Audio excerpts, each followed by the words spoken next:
శాసనసభ ప్రవేశ ద్వారం ఇది. తెలుగుదేశం శాసనసభ్యులందరం కూడా 5 నిమిషాలు తక్కువ 9కి వచ్చి సభలు 9 గంటలు జరపాలని చెప్పి నోటీస్ ఇచ్చారు కాబట్టి మేము 5 నిమిషాలు తక్కువ 9కే వచ్చాం. ఇప్పుడు 9:10 నిమిషాలు అయింది. శాసనసభ కనీసం బెల్ల కొట్టలేదు.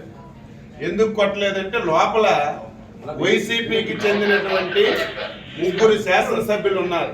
అంటే ఈ ముఖ్యమంత్రి మీద, ఈ ప్రభుత్వం మీద వైసీపీ శాసనసభ్యుడికి ఏం నమ్మకం ఉందో ఈ రోజు ఈ శాసనసభ సాక్షిగా ఈరోజు తెలిసింది.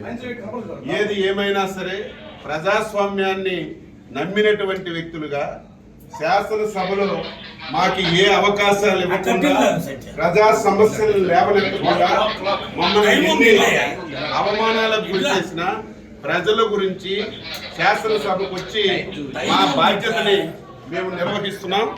ఇంత దారుణం ఎప్పుడు కూడా లేదు. 9-8 నిమిషాలు అయింది.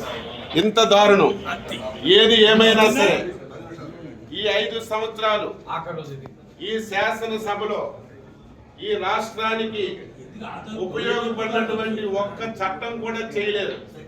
ఈ శాసనసభలో ఏ చట్టం చేసినా సరే ఈ రాష్ట్ర వినాశనానికి దారి తీసిన చట్టాలే చేశారు.